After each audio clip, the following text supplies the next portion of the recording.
Celtics Talk podcast is presented by 24autogroup.com. 11 locations across New England. What's up, everybody? Welcome into another episode of the Celtics Talk podcast here on the NBC Sports Boston podcast network. Hopefully you're recovering from the Celtics giving up 150 points. I'm going to try to stay positive today because I got out a lot of the anger in the post-game pod. But yeah, it's we're going to have to work through this, and we need another game really bad. Luckily, we got Celtics and Mavericks, Luka versus Tatum coming up on Thursday night, and that's a good way to divert attention. I got my buddy Tim MacMahon from ESPN popping by, give us some insight on what he sees from Boston from afar, including last night, and what it's like to be around Luka Doncic every day and covering him and the crazy numbers he's putting up and the MVP race, which is way too early, but it's a lot of fun to talk about and getting us ready for that matchup. So let's just get right to it. Here's my conversation with Tim MacMahon. All right, Tim, one of my favorite people from ESPN, and now you're going to spin that and say there were other non-favorite people at ESPN, but you were always very, very, very kind to me, and I'm still abusing your kindness by bringing you on. Thank you for jumping on. Man, it's always a pleasure to see that hairstyle. I mean, the perfect placement of the product. This is a throwback. We're ready to roll. We're going to kick it old school style. Back when me, you, and Fidel were running 3-man weaves on podcasts that change names every week. But I'm going to get into Luka Magic and being around that every night. But I do want to start here. Like, give me the outsider perspective on what it's like to watch Boston from afar. And it's ironic because as I'm texting you last night, it's in the midst of this Oklahoma City disaster. Does that temper at all how you feel about this team? I was going to say I hadn't seen them until you told me you wanted me on today. So I watched them last night. And I think this team is absolutely awful. Are you kidding me? That people think that team's a contender? No. Obviously, that was something that needs to be flushed last night. I would say, and I know they acknowledge this, no shade Gilgeous-Alexander. They kind of, I don't know if they spiked their Gatorade in the pregame locker room or whatever the case may have been, but aside from that embarrassing performance, and there's, it's been a bit of a roller coaster recently, but when you talk about who's the favorite in the Eastern Conference, you have to talk about the Celtics, obviously coming off the finals appearance, have been historically elite offensively all season long. I think you discuss the best duos in the NBA. Certainly if Jayson Tatum and Jaylen Brown aren't the first ones that you bring up, they come up very, very early in that conversation. The Celtics, I just checked, they are still a top 10 defensive team. You thought they might slip out of that based on last night, but yeah, it's incredible that I think they're still 7th. Yeah, well, actually ninth in defense rating now. Okay. And but had the chance to be a dominant defensive team. Obviously, Robert Williams missing most of the season. He's such a key part to that. They're going to have to be careful not to put too much on Al Horford's plate. Him coming back helps that. But when you talk about the best offensive team in the NBA right now, and arguably in NBA history, plus a top 5 potential defense, that's a bona fide contender. Were you surprised at all? Like coming into the year, even up here, we were very, with the Ime scandal and everything that's going on, and just how would this team respond? And then Rob going for surgery, Danilo Gallinari going for surgery. Any surprise that they started as fast as they did? And what do you think is more indicative? Their 21-5 start or 8-8 since December 2nd? Yeah, I think it's closer to 21-5 than 8-8. I do think this is a legitimate contender who's just kind of going through a lull.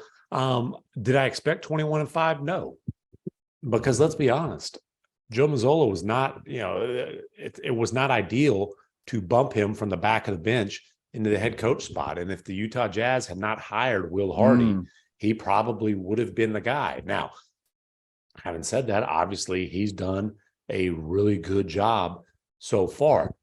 This is the first kind of big test. Well, I shouldn't say it's the first big test because the situation he was thrown into to start the season. So that's not fair. I will retract that. This is a big test for him, though. To have a team that obviously has sky high expectations, that was lighting the league on fire, to go through, as you noted, about a month-long period. Call it adversity, call it just, a tough stretch, whatever it is. So this is a test for a young coach to get this team back to a title contending track. All right, now let's talk about the fun stuff. What's it like watching Luka? Like, I mean, I tune into League Pass as much as I can, and I see all the end of game highlights. And look, every time he plays the Celtics, he makes some crazy game winner. So we get a taste wing. of it. But what's it like seeing it on a night-to-night basis? It's honestly very similar to when I was covering the Rockets on a night-to-night basis, and Harden was putting up historic numbers. It's every single night. You might see something historic. You might see something that's literally never happened in the NBA before, whether it's a 60-21-10 night. And this guy, like a 40-point triple-double is like, as Jason Kidd said after one of those earlier years, it's getting kind of boring. Just his ability to put up numbers is absolutely amazing. And it is Harden-esque also just in the style. I think that is the best comp for Luka Doncic, and Boston fans might think this is sacrilegious. I think he's a blend of James Harden and Larry Bird. And I say Bird, obviously both Harden and Bird are phenomenal passers. They have the vision, they have that feel for the game. But Bird had that post-up game, that mid-range game, that touch, that ability to kind of savvy his way and a combination of savvy and smart his way into just enough space to get a shot off and then hit these ridiculous shots on a consistent basis. And that's the thing with Luka. And that to me is the biggest difference between him and prime James Harden is he is an absolute mid-range floater area assassin. It's truly remarkable to watch. And my big question is, where does he factor in the MVP conversation? At first, it was easy to diminish it and say, oh, he's just putting up empty numbers. They're still a 500 team. Well, 7 straight wins now. Is that the roadmap for him in terms of like, if they win and if they're anywhere near the top of that jumbled Western Conference, is that enough to get Luka based on the crazy numbers that he's throwing out there? I mean, he's the favorite right now as far as the Vegas odds go. They're a top 4 seed in the West right now. This 7-game win streak, if you look at the quality of competition, I wouldn't get too carried away with that. They're scoring 51 or Luka's scoring 51 and they're beating the Spurs by 1. 61, 20, and 10 to beat the Knicks and without Brunson and Barrett in overtime. A couple close wins over the Rockets in that span. So I don't think they're going to end up like one of the top few teams in the Western Conference. But if they're a playoff team, no play-in, a playoff team, we've seen that kind of as the floor that's set for MVP candidates. Jokic last year won it as a 6th seed. Now, look, he's the favorite now. You look at what Nikola Jokic is doing in Denver. Yeah. Voter fatigue, and Michael Malone said this recently, voter fatigue is not an excuse to leave a guy off your ballot. If he's having his best season as a 2-time defending MVP for a team that is the top seed in the Western Conference. Jayson Tatum, as was the top finisher, and what I refer to as the BS poll, the Bontemps straw poll. A lot of the perfect terminology for it. Perfect terminology. I mean, Kevin Durant, I don't know if the Brooklyn Nets are ever going to lose again. And if they never lose again, and he's averaging a ridiculously efficient 30 points and contributing all kinds of other ways, he's going to be in the mix. Joel Embiid. Wait, hold on. Is that Drew Hanlon tweeting? Oh, Joel Embiid is putting up absolute monster numbers. And I'm leaving out their 6. I'm leaving out, the guy. No, Giannis. Oh, yeah. Oh, geez. The guy who just, ho-hum, he had 55 last night. And the point is this MVP field is so loaded. Donovan Mitchell, fresh off of 71 points, is like, he's a second tier, doesn't really have a chance type of candidate. So Luka's the favorite right now. If the Mavericks finish as a top 4 seed, it will be obviously because he's put up just monster numbers. I think he's going to have a heck of a chance, but there's also going to be 5 other guys on the ballot that I think are going to have awfully strong cases. Yeah. And it's crazy because up here, the whole narrative has been, well, Jaylen Brown's having such a good year. Will that diminish from the way we look at Tatum? And so Luka doesn't have quite the supporting cast, and that sort of accentuates his case. But I've always felt like the Celtics had to probably be the top seed in the Eastern Conference to really hammer home Tatum's case, to be ahead of Giannis, to be ahead of Embiid, all those guys. And yet, I don't know. It's a fascinating race, and it is crazy that we're spending this much air on the MVP race when there's so much time left. 30 some odd games into the season. Someone's going to get hurt. Something's going to happen. The narrative will shift 42 times, but I guess this is what we do. Like, this is just the way it is. And it's a good sign for the league that there's as much talent as there is. But yeah, I sometimes sit there and slap my head. What do you think the roadmap for Tatum is? Like, how, because Luka's numbers are so crazy, is it just seeding? Is it hoping the voters kind of come down on that whole best player on the best team, like valuing winning? I mean, do they look at supporting cast? Like, when you're casting a ballot, like what's your priority? Well, and again, I don't think it's just Luka. I think there's five guys that Tatum's competing against, and Tatum is averaging a pretty efficient, 30 plus points per game, but he's not going to have the prettiest numbers. He's just not.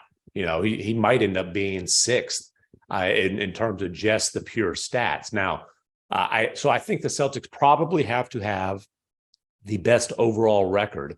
Now, if they have the best overall record, he's putting up 30 plus points per game pretty efficiently. The voters should understand that he's a two-way player, that he's making an impact on the defensive end of the floor.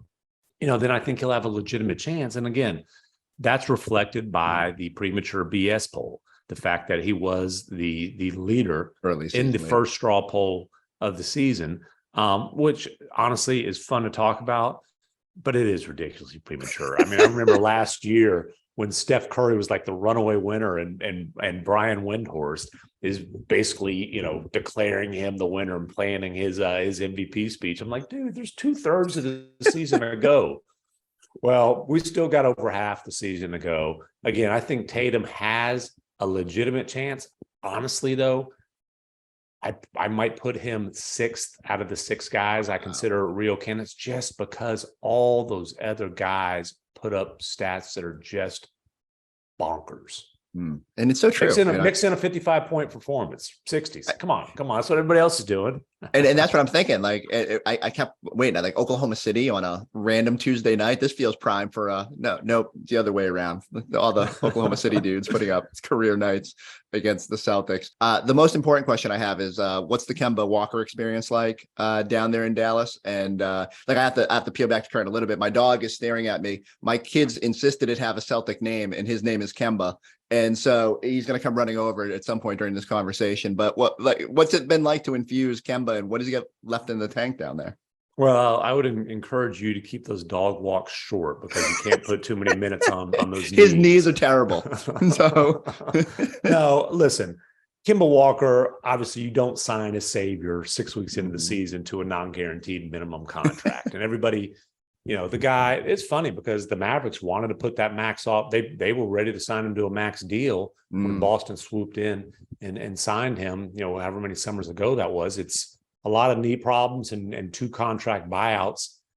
Since then, they finally get their guy. And they almost beat the Cavaliers during a Luka rest night, basically because of Kemba. He took 25 shots in that game, I think it was. He had 32 points. He played 42 minutes. You can't do that with Kemba Walker. And Jay Kidd acknowledged that, like, well, duh. And so then, knee soreness popped up. He had to miss some time. And he's very much playing spot minutes. They have gone a lot of times lately with a two-way player, McKinley Wright IV, over him, simply because they like Wright's defense better.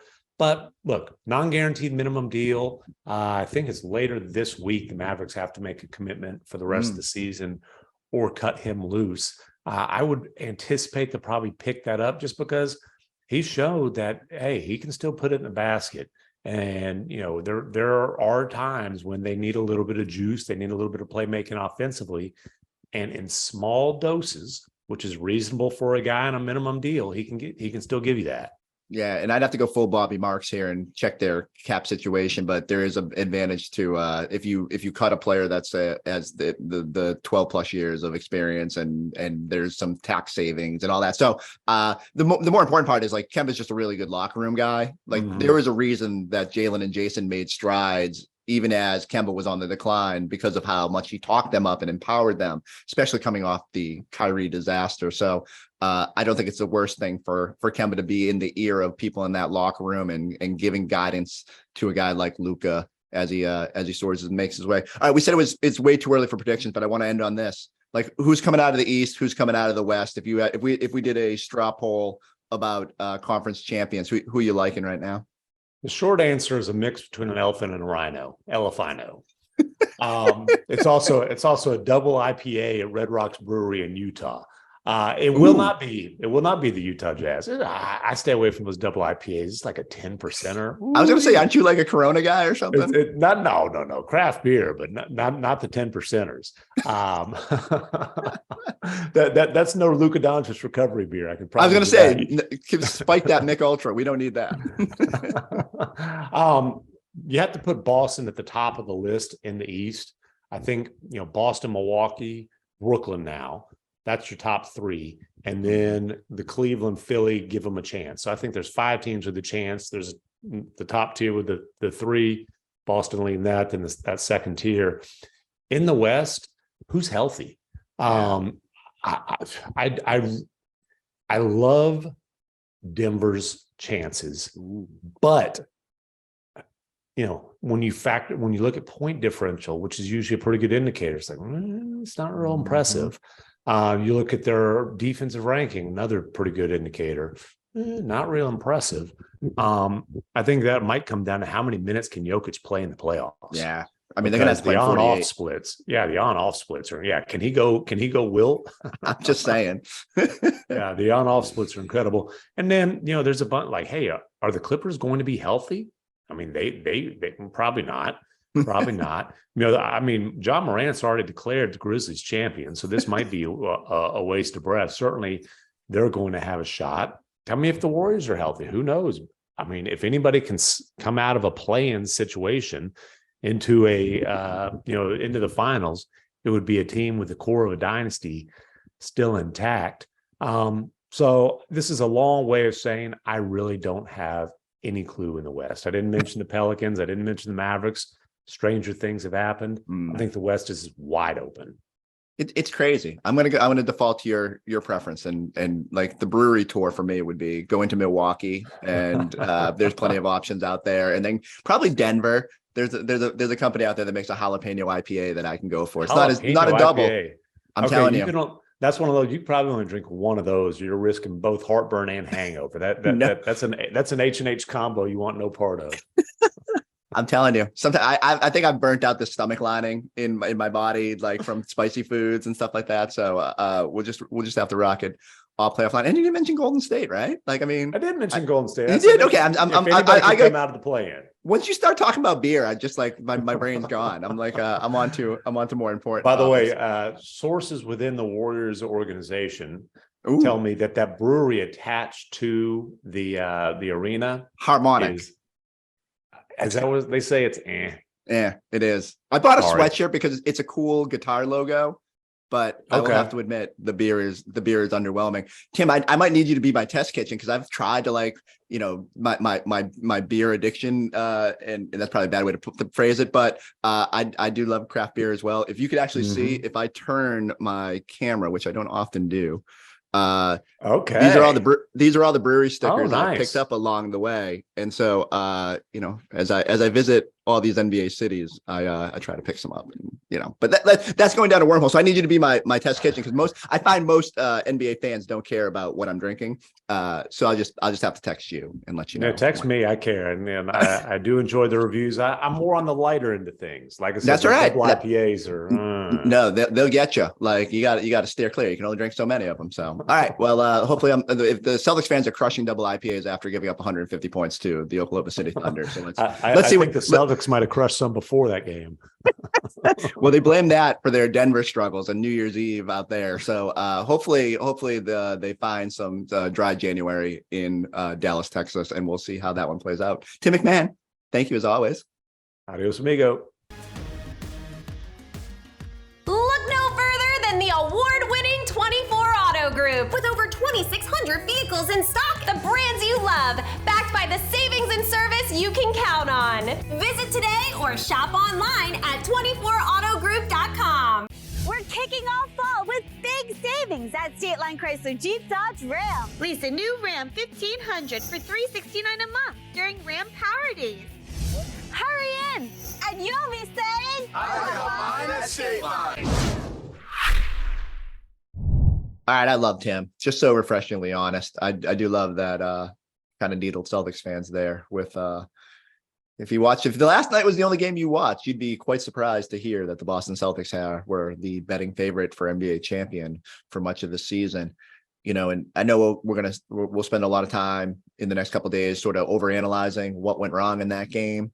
I think it simply boils down to, for me, what I've kind of come away with as I try to put my finger on why things have gone sideways. You know, there's a lot of little things you can point at. The bench is just not shooting as good as it did at the start of the season. That puts an extra emphasis on what Tatum and Brown got to do, and you just look at the overall defensive numbers. As much as they've crawled up, like in big moments, they haven't been able to lock in like in past seasons. So that's just sort of my focus for the rest of January here. There's little things like, will Sam pull out of his slump? Will, Tatum get that 3-point shot going and be the second half wizard that he has been throughout his career? How does the Rob reintegration work, and when does he join the starting lineup? Will he join the starting lineup? And a lot of that we've covered in this spot. But the number one thing to me is just, what is the Celtics identity moving forward? Is this a team that is just going to kind of be a front runner and coast when the offense is clicking and look really good and be a historic group, but just can't dial it up defensively the way they have in past seasons? Or will the balance shift a little bit? Will Rob being back on that back line and being a more consistent presence, and as the minutes go up, will they get back to the team they were last season? So that's my thing. I think we're going to learn a lot about this team over the next, say, 4 weeks. We have to learn a lot about this team because Brad Stevens has some potential maneuvering to do at the deadline if troubles persist. But you heard Tim there saying he thinks the Celtics are closer to 21-5 team than the 8-8 one we've seen over the past month, but certainly some strides this team has to make to get and just really with consistency, just bringing it every single night, especially when you've got the target on your back. All right, we'll be back Thursday night after Celtics Mavs, break it all down, see how we're feeling after that one, see how Tatum performs, outdueled Luka during that game in Boston. Can he do it twice? Go like, subscribe, check us out on the YouTube page. Go check out Tim on Howdy Partners on their YouTube page. We'll catch you next time on the Celtics Talk podcast.